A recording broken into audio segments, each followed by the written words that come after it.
Vous est-il déjà arrivé de quitter la messe avec un sentiment d'insatisfaction, comme si le mystère sacré que vous étiez venu rencontrer vous avait échappé? Vous êtes-vous demandé pourquoi, malgré votre présence devant l'autel, votre cœur restait alourdi par les mêmes fardeaux que vous portiez en entrant? La réponse pourrait vous surprendre. Selon sa sainteté, le pape Léon le Captif, de nombreux catholiques diminuent sans le savoir la puissance transformatrice de la messe par des erreurs courantes, mais souvent négligées. Ces habitudes, parfois subtiles, peuvent éroder silencieusement la vitalité spirituelle des individus et des communautés, laissant les fidèles déconnectés de la grâce profonde de l'Eucharistie. Le pape Léon le Captif, successeur du pape François, guide l'Église catholique et la Cité du Vatican avec un engagement profond pour renouveler la vie liturgique de l'Église. Aujourd'hui, sa sainteté invite les fidèles à explorer 5 erreurs courantes qui entravent l'impact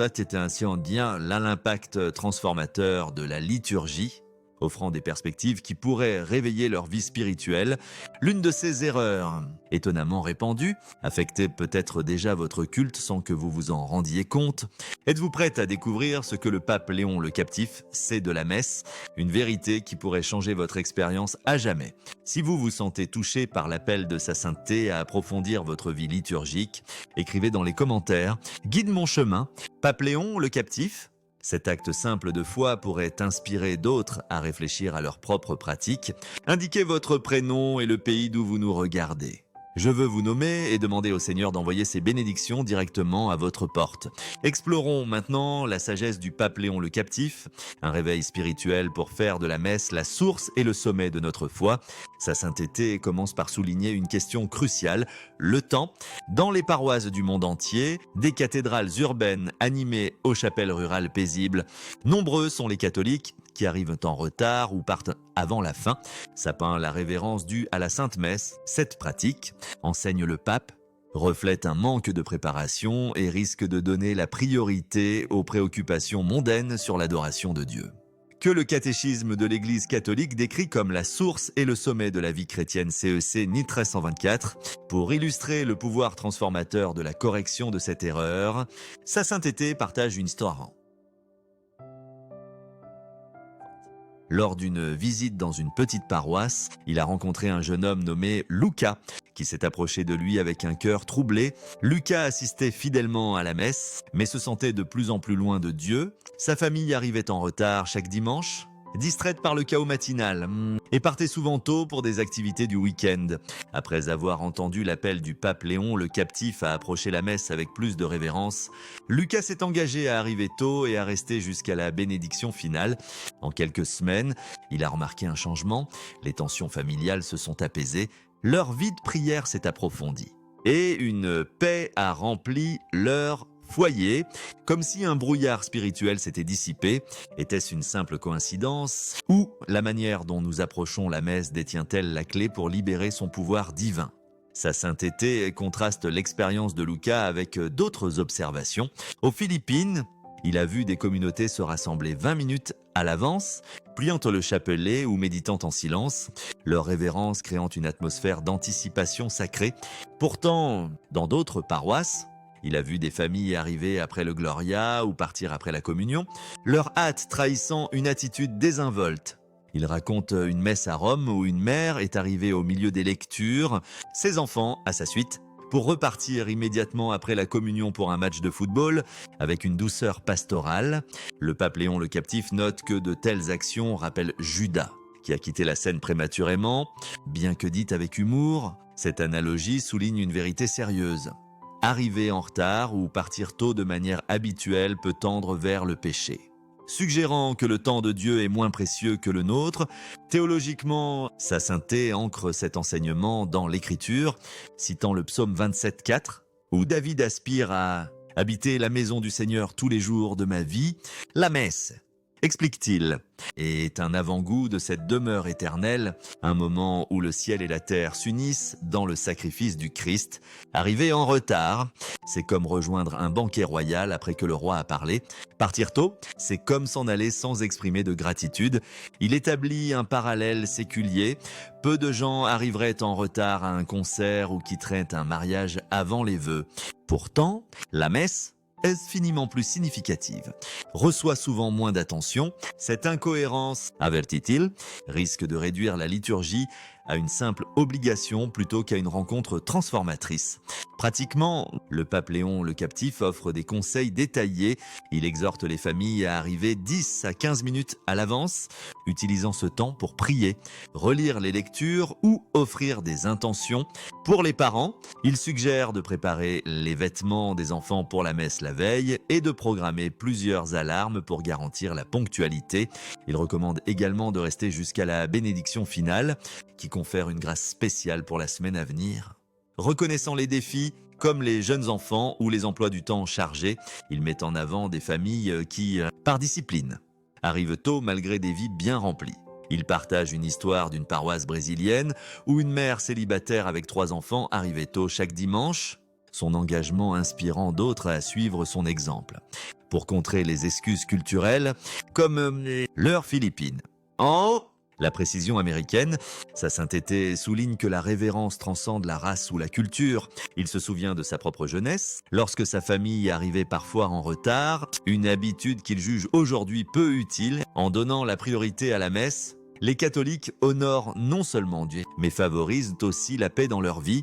Comme le montre la transformation de Lucas, sa sainteté conclut en encourageant les paroisses à sensibiliser sur l'importance du temps, peut-être à travers des homélies ou des feuillets paroissiaux, afin que les fidèles comprennent la messe comme un pèlerinage sacré et non un rendez-vous précipité.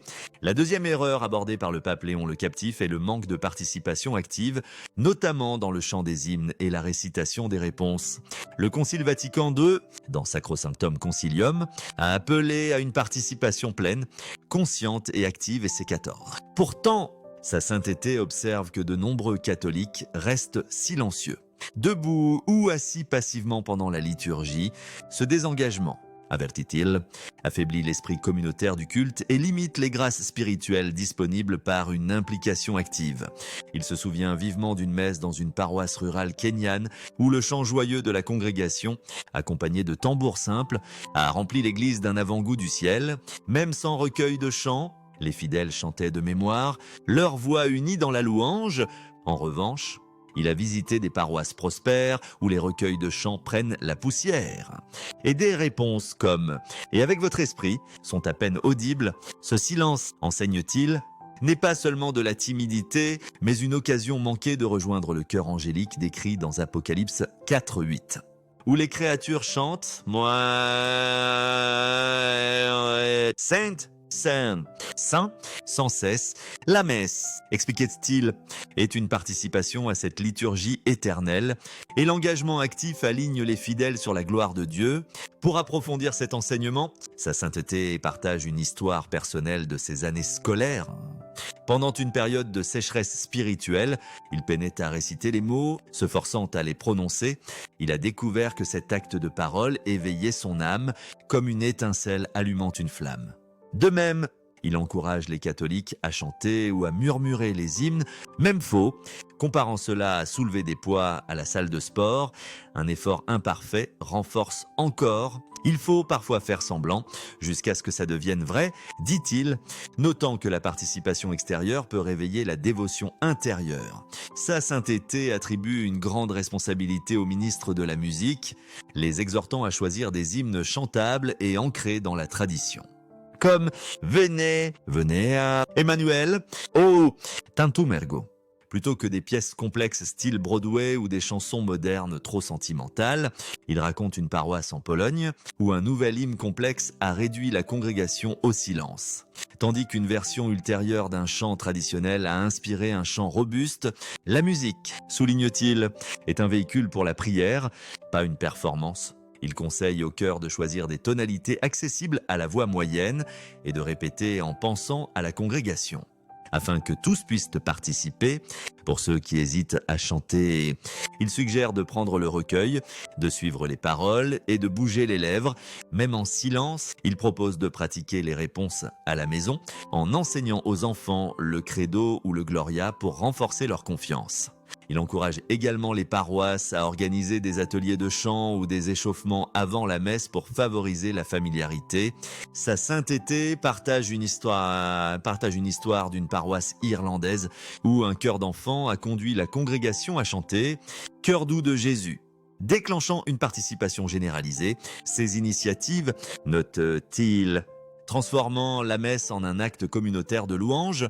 Théologiquement, il cite « Celui qui chante prie deux fois ». Chanter, expliquez-il, engage toute la personne corps, esprit et âme en faisant un acte puissant d'adoration.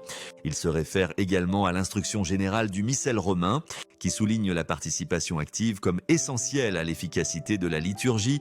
En s'engageant pleinement, les catholiques enrichissent non seulement leur propre culte, mais inspirent aussi les autres, créant un effet d'entraînement de dévotion. Sa sainteté conclut en exhortant les fidèles à voir la participation comme un don, pas un fardeau, qui les unit à l'Église universelle dans la glorification de Dieu. La troisième erreur concerne l'offrande, où certains catholiques ne contribuent pas à la quête. Marc 12, 41-44 mentionne que Jésus a loué la veuve qui a offert 2 petites pièces, valorisant son sacrifice au-delà de sa valeur monétaire. Le pape Léon le Captif enseigne que l'acte de donner, aussi modeste soit-il, est une prière profonde, exprimant la gratitude pour la providence de Dieu et la solidarité avec la mission de l'Église. Pourtant, il observe que beaucoup évitent la corbeille, créant des moments gênants lorsque les quêteurs passent, leur regard détourné et rappelant un enfant se cachant à la vue de tous. Sa sainteté raconte une messe dans un bidonville péruvien où des paroissiens pauvres offraient des pièces, des objets artisanaux ou même des prières écrites sur des bouts de papier, leur visage rayonnant de joie. En revanche, il a vu des paroisses riches où les corbeilles revenaient presque vides, reflétant un manque d'intention.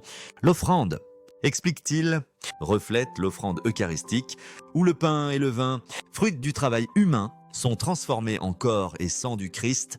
En donnant, les catholiques participent à ce mystère, reconnaissant que tout ce qu'ils ont est un don de Dieu à partager. Pour illustrer, sa sainteté partage un souvenir d'enfance chaque samedi. Sa famille se réunissait pour préparer son offrande, discutant de la manière dont Dieu avait pourvu cette semaine-là, un salaire ou un voisin bienveillant, un moment de grâce. Ce rituel, se souvient-il, lui a enseigné la gestion et la gratitude, contrastant avec l'habitude de certains qui cherchent de la monnaie pendant l'homélie ou passent la corbeille sans contribuer. De telles actions, avertit-il, risquent de traiter la messe comme une transaction, diminuant sa nature sacrificielle. Théologiquement, sa sainteté cite la Didaché, qui ordonne aux premiers chrétiens de donner selon leurs moyens pour l'œuvre de l'Église. Il explique que la quête soutient les besoins paroissiaux, entretien des églises, financement de la catéchèse et des efforts mondiaux, comme l'aide de Caritas aux pauvres ou le travail missionnaire dans des régions reculées. Même un centime offert avec amour devient l'obole de la veuve. Agréable à Dieu, il s'appuie sur l'enseignement de saint Paul en 2 Corinthiens 9, 7, que Dieu aime celui qui donne avec joie, soulignant que l'état d'esprit compte plus que le montant. Pratiquement, sa sainteté offre des conseils détaillés, préparer une offrande avant la messe, que ce soit en espèces, par chèque ou don numérique, et placez-la dans la corbeille avec une prière de remerciement. Pour les familles, il suggère d'impliquer les enfants en les laissant mettre des pièces dans la corbeille pour apprendre la générosité. Il partage une histoire d'une paroisse canadienne où les offrandes de centimes des enfants ont financé une soupe populaire locale, favorisant une culture du don. Il encourage également les paroisses à proposer des options de dons en ligne et à sensibiliser sur la signification spirituelle de l'offrande à travers des homélies ou des ateliers face aux difficultés économiques. Sa sainteté reconnaît que certains peinent à donner. Pourtant, il pointe du doigt des communautés pauvres où même la plus petite offrande est une priorité, reflétant la confiance en la providence de Dieu. Il partage une histoire d'une paroisse indienne où une veuve a offert une seule roupie, son seul revenu ce jour-là, inspirant la congrégation à une plus grande générosité. En participant à l'offrande, les catholiques rejoignent l'Église universelle dans la construction du royaume de Dieu, transformant la messe en un acte de gratitude communautaire. Sa sainteté conclut en exhortant les fidèles à voir le don comme un privilège, pas une obligation, qui approfondit leur foi eucharistique. La quatrième erreur concerne la réception de la communion sans préparation spirituelle et pratique adéquate. Le pape Léon le Captif souligne que l'Eucharistie n'est pas un prix, mais le corps, le sang, l'âme et la divinité du Christ, exigeant un cœur libre de péché mortel par la confession sacramentelle. Il cite l'avertissement de saint Paul en 1 Corinthiens 11, 27, 29 sur la réception indigne, mettant en avant le besoin de discernement. Pourtant, il observe que certains approchent la communion de manière désinvolte, comme une routine, tandis que d'autres ne guident pas les invités non catholiques à rester sur leur banc, entraînant un manque de respect involontaire. Sa sainteté partage un souvenir marquant d'une messe de première communion au Mexique, où un invité non catholique, mal informé par sa famille, a reçu l'Eucharistie et s'est éloigné en la tenant avec incertitude. Le prêtre a dû le suivre pour s'assurer qu'elle était consommée correctement. Un moment qui a mis en lumière le besoin de catéchèse. Le pape enseigne que l'Eucharistie, décrite par saint Ignace d'Antioche comme le remède de l'immortalité, exige une âme préparée pour recevoir ses grâces pleines. Il exhorte à une confession régulière pour les péchés mortels et à un acte de contrition au début de la messe pour purifier les péchés véniels, citant le catéchisme CEC 815 sur la nécessité d'être en état de grâce. Pratiquement, sa sainteté fournit des instructions minutieuses. Inclinez-vous avec révérence, répondez « Amen » clairement et consommez immédiatement, soit sur la langue avec la bouche ouverte, soit dans les mains élevées, formant un trône pour le Seigneur. Il raconte des cas troublants où des paroissiens retournaient à leur banc avec l'Eucharistie, la traitant comme une nourriture ordinaire. Dans une paroisse allemande, un adolescent distrait a porté l'hostie à l'arrière de l'église, nécessitant l'intervention du prêtre. De telles actions, avertit le pape, risquent de profaner les sacrements et de perturber la solennité de la liturgie. Pour ceux qui s'agenouillent, sa sainteté reconnaît la beauté du geste, ancré dans les traditions médiévales d'adoration. Cependant, il conseille la prudence dans les paroisses sans balustrade, où s'agenouiller peut causer des difficultés, notamment pour les personnes âgées ou les ministres. Il se souvient d'un incident dans une cathédrale française, où la tentative d'un paroissien de s'agenouiller a failli renverser le ciboire, soulignant le besoin d'équilibrer piété et praticité. Il encourage le respect de l'instruction générale du missel romain et des normes locales, assurant une distribution fluide et révérencieuse. Pour améliorer la préparation, le pape recommande une brève prière avant la communion, comme « Domine non sum dignus », Seigneur, je ne suis pas digne, et un moment d'action de grâce après, peut-être en utilisant l'Anima Christi de saint Thomas d'Aquin. Il partage une histoire d'une paroisse australienne où une prière précommunion imprimée dans le bulletin a approfondi la révérence de la congrégation. Il exhorte également les paroisses à catéchiser sur la théologie de l'Eucharistie à travers des cours, des bulletins ou des annonces d'avant la messe, évitant les malentendus pour les non-catholiques. Il suggère des instructions claires dans des cartes sur les bancs ou des conseils verbaux des huissiers. Sa sainteté aborde les variations culturelles, notant que certaines régions préfèrent recevoir sur la langue, d'autres dans la main. Il souligne que les deux sont valides, à condition qu'elles soient faites avec révérence. Il raconte une messe au Japon, où des inclinaisons méticuleuses avant de recevoir ont inspiré un profond sentiment d'émerveillement. En approchant la communion avec un cœur préparé et une forme appropriée, les fidèles honorent la présence réelle du Christ et reçoivent sa grâce transformatrice, faisant de la messe une véritable rencontre avec le divin. La cinquième erreur est de juger les prêtres en fonction de leurs compétences homilétiques, une pratique contre laquelle le pape Léon le Captif met en garde. L'homélie, explique-t-il, est une conversation familière du grec homilia, destinée à exposer la parole de Dieu et à l'appliquer à la vie quotidienne, pas à divertir. Pourtant, il observe que certains catholiques choisissent les messes. Choisissent les messes en fonction de l'éloquence du prêtre, créant un culte de la personnalité qui détourne de l'objectif véritable de la liturgie. Rencontrer Jésus dans la parole et l'Eucharistie. Sa sainteté raconte une paroisse aux États-Unis où le bulletin listait les horaires des prêtres, poussant certains à n'assister qu'aux messes d'un prédicateur charismatique. Cela, avertit-il, risque de transformer la messe en spectacle, éclipsant sa nature sacrificielle.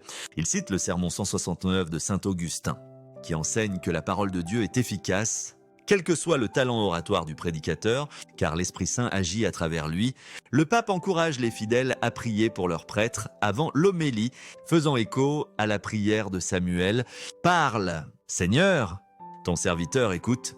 Samuel Trétier, pour illustrer sa sainteté, partage une expérience d'une messe en Ukraine.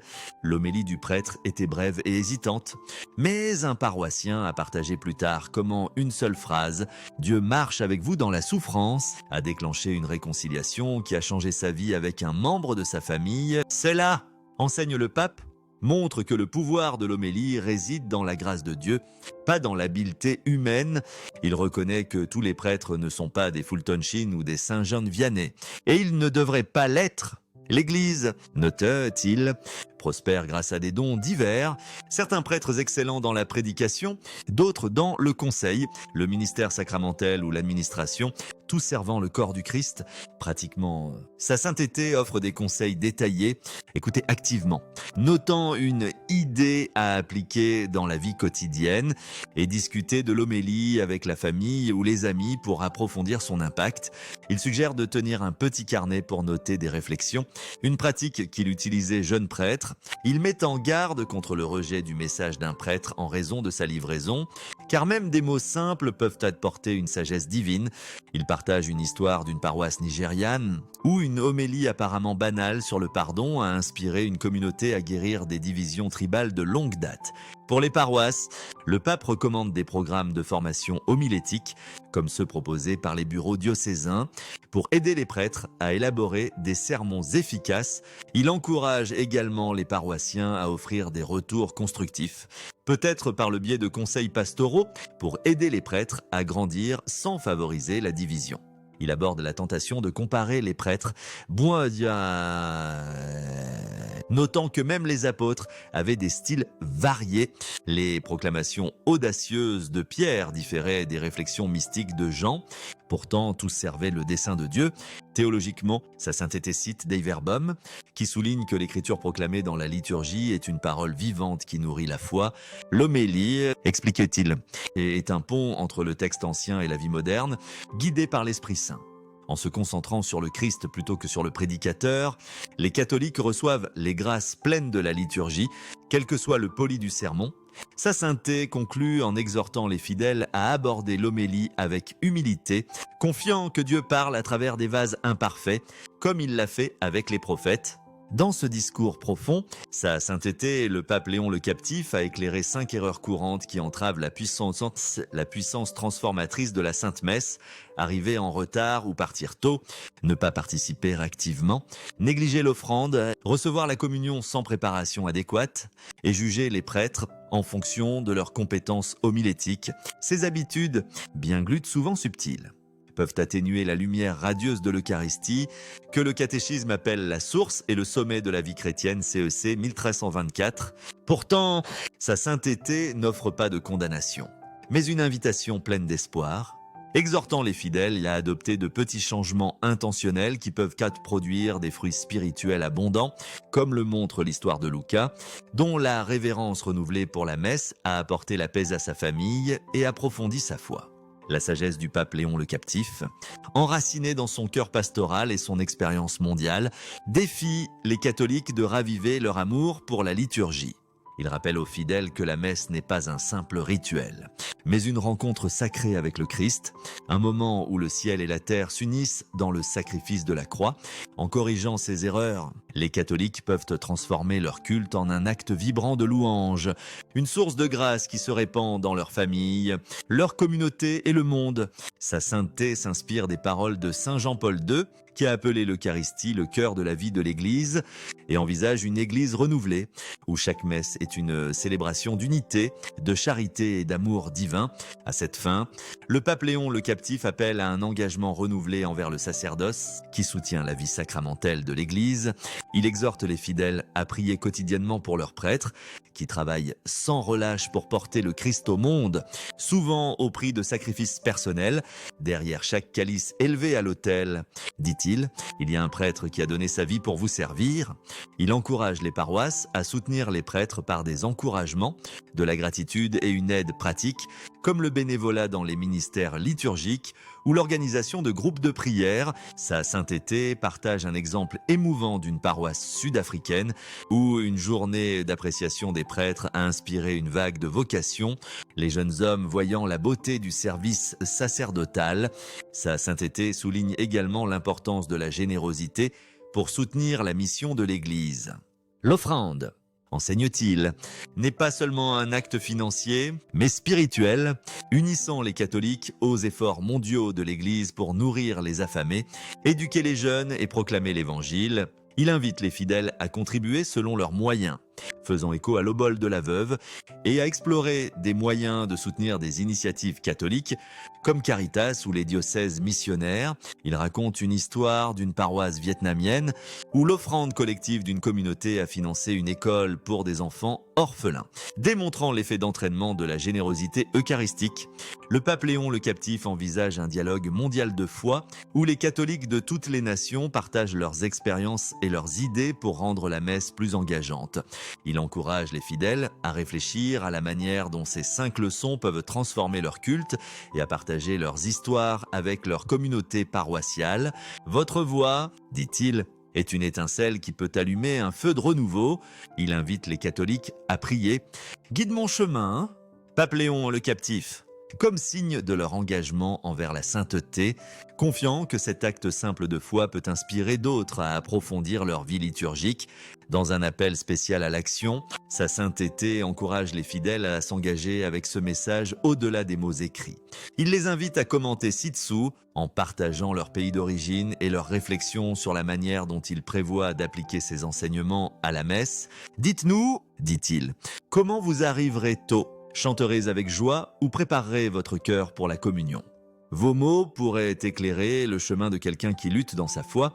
Il exhorte également les catholiques à s'abonner à des chaînes qui diffusent les enseignements de l'Église, à aimer et partager ce discours avec leurs familles et leurs amis et à rejoindre la mission numérique d'évangélisation. À l'ère de la technologie, note-t-il, un simple partage peut apporter la lumière du Christ à une âme de l'autre côté du globe. En conclusion, le pape Léon le Captif offre une bénédiction sincère à tous ceux qui reçoivent ce message. Que le Seigneur Jésus, présent dans l'Eucharistie, remplisse vos cœurs de paix, vos foyers de grâce et vos vies de la joie de son amour. Que la Vierge Marie, Mère de l'Église, vous guide vers son Fils, et que l'Esprit Saint renouvelle votre révérence pour la messe, maintenant et à jamais. Avec ces mots, sa sainteté confie les fidèles aux soins de Dieu, les appelant à faire de la messe un phare d'espoir dans un monde assoiffé de salut. Allons de l'avant, unis dans la foi, pour vivre l'Eucharistie avec ferveur et proclamer l'amour du Christ à toutes les nations.